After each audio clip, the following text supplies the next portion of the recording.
जय माता दी मित्रों। आखिरकार होलिका दहन कब मनाएं मित्रों, होली कब मनानी चाहिए, इस पे बड़ी कंफ्यूजन इस साल होने वाली है। और होलिका दहन कुछ विद्वान कहेंगे 2 मार्च को मनाएं, कुछ विद्वान कहेंगे कि 3 मार्च को मनाएं। तो ऐसे में कब मनानी चाहिए, और 3 मार्च को ही चंद्र ग्रहण का साया भी है मित्रों। तो ऐसे में आपको पता है कि होलिका दहन कहीं ना कहीं फाल्गुन मास की पूर्णिमा को होलिका दहन किया जाता, लेकिन वो होलिका दहन की जो फाल्गुन मास की पूर्णमासी वो 2 मार्च को पड़ रही है। 2 मार्च को भद्रा भी उसी समय पे शुरू हो रही है। तो कुछ विद्वान आपको कहेंगे कि भाई 3 मार्च को मना लो, 2 को मत मनाओ, क्योंकि पूर्णमासी आपकी 3 मार्च तक जा रही है। लेकिन 3 मार्च को मित्रों चंद्र ग्रहण का साया है, और चंद्र ग्रहण में शास्त्र बोलता है कि जब भी पर्व या त्योहार में सूर्य ग्रहण चंद्र ग्रहण पड़ जाए और भारत में दृश्य हो तो त्योहार को पूरा छोड़ना चाहिए। अगर हम 4 तारीख को होलिका दहन मनाते हैं मित्रों तो पूर्णमासी ही नहीं रहेगी। अब ऐसे में क्या करना चाहिए, क्या कंफ्यूजन है, शास्त्र क्या कहता है, इसके बारे में हम ग्रहण में हम 3 मार्च को मना नहीं सकते। 2 तारीख को तो भद्रा है और 4 तारीख को तो पूर्णमासी नहीं है, तो उस दिन तो होलिका दहन होगा ही नहीं। अब ऐसे में शास्त्र पे आपको अपनाना पड़ेगा। अगर टीवी में कार्यक्रम देखोगे तो कंफ्यूज हो जाओगे, बढ़ जाओगे विचारधारा में, क्योंकि टीवी में जबरदस्त पंडितों की लड़ाइयां होंगी और एक कहेगा 2 को, एक कहेगा 3 को, और नतीजा कुछ नहीं निकलेगा।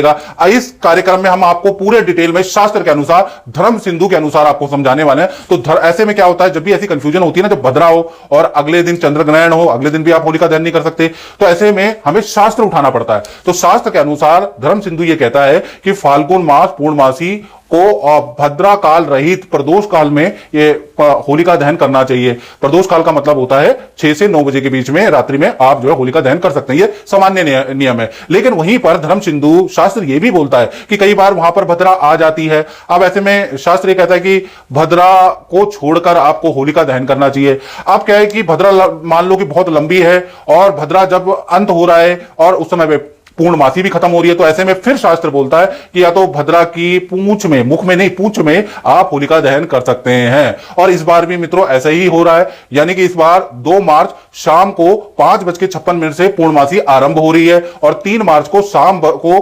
5:08 तक पूर्णमासी रहेगी।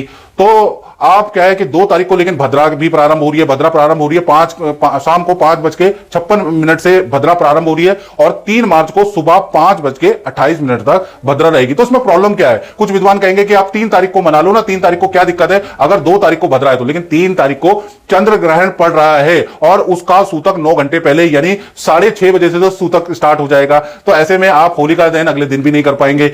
अब ऐसे में क्या होगा, बड़ा पेच फंस गया है। आप 2 को भद्रा है, 3 को चंद्र ग्रहण है, उसका सूतक सुबह 6:30 बजे से लग जाएगा। तो ऐसे में शास्त्र बोलता है कि 2 मार्च को जब भद्रा है ना, तो उस समय पे आपको क्या करना पड़ेगा, उसी समय पे आपको होलिका दहन करना बहुत लाभकारी है, यानी उसी में किया जा सकता है। तो होलिका दहन धर्म सिद्धू के अनुसार आपको क्या करना पड़ेगा, प्रदोष काल में करना पड़ेगा, भद्रा पे विचार नहीं करना पड़ेगा। यानी कि आप होलिका दहन 2 मार्च को शाम को 6:22 से और रात को 8:53 को बिना रोक टोक आंखें बंद करके कर सकते हैं। 3 मार्च को सवाल ही नहीं पैदा होता, उस दिन चंद्र ग्रहण है और वो ग्रहण में पर्व छोड़ा जाता है। इसी प्रकार से जो रंग की होली है वो भी 3 मार्च को नहीं खेली जाएगी मित्रों, वो होगी 4 मार्च को। तो कुल मिला के जो शास्त्र ये बोलता है कि आपको भद्रा को नजरअंदाज करना पड़ेगा, आपको क्या करना पड़ेगा, प्रदोष काल लेना पड़ेगा। और प्रदोष काल 2 मार्च 2026 में शाम को 6:22 से और रात को 8:53 तक मिलेगा, उसमें आप कर सकते हैं।